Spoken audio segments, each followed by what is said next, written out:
Do you know somebody who has been sexually molested or defiled as a child?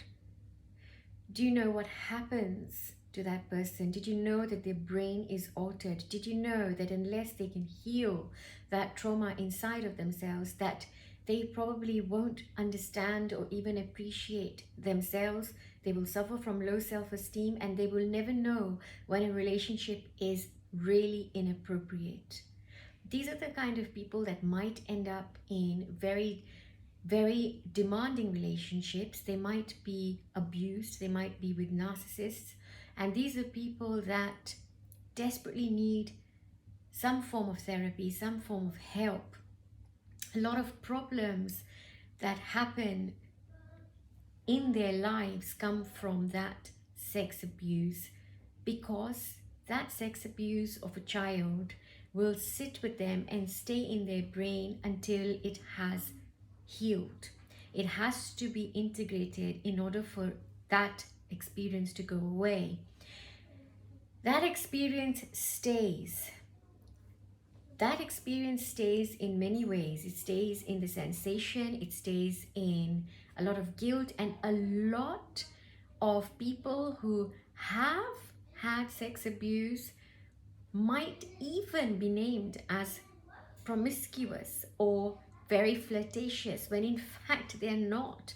They are merely following a paradigm that was set to them by whoever abused them, the perpetrator. Sad indeed. And unless we as a society don't change the way that we look at these people and don't get them the help that they need,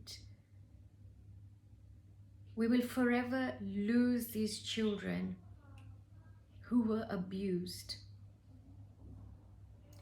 They might be alive, walking and behaving very normally, very successful even in their careers.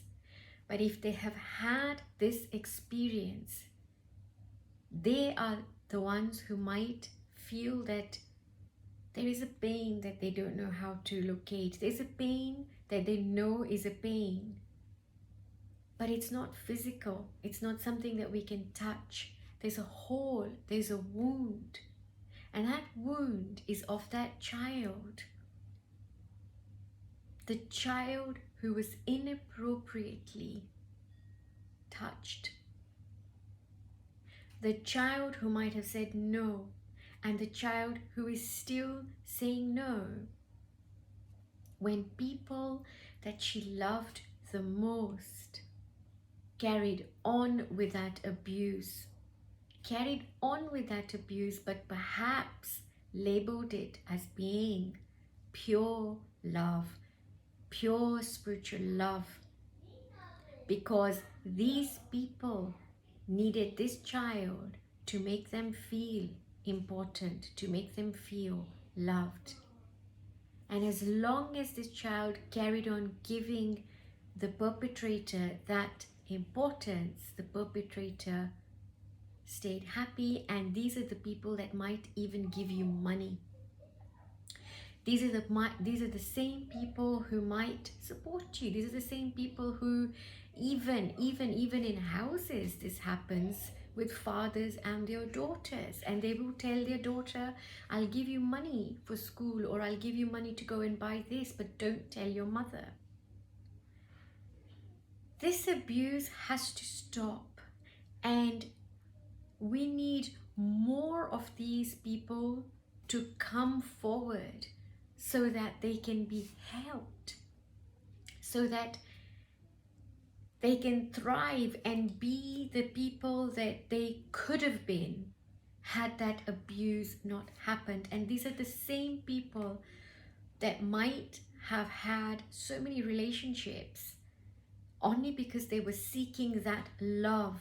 They were seeking that, we as a human, because we are so complex, we are self-healing. So that situation will keep coming back and keep repeating itself until we're able to heal it, until we're able to integrate it until we're able to say, well, that happened, understand it. And the understanding of it, you have to go through anger, you have to go through pain, you have to go through even feeling a lot of resentment.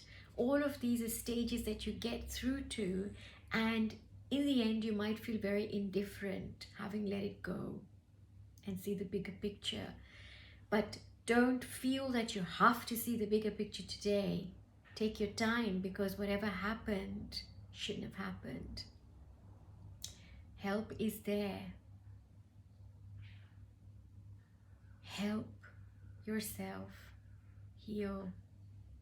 Reach out, and don't be that little child anymore. Blessings.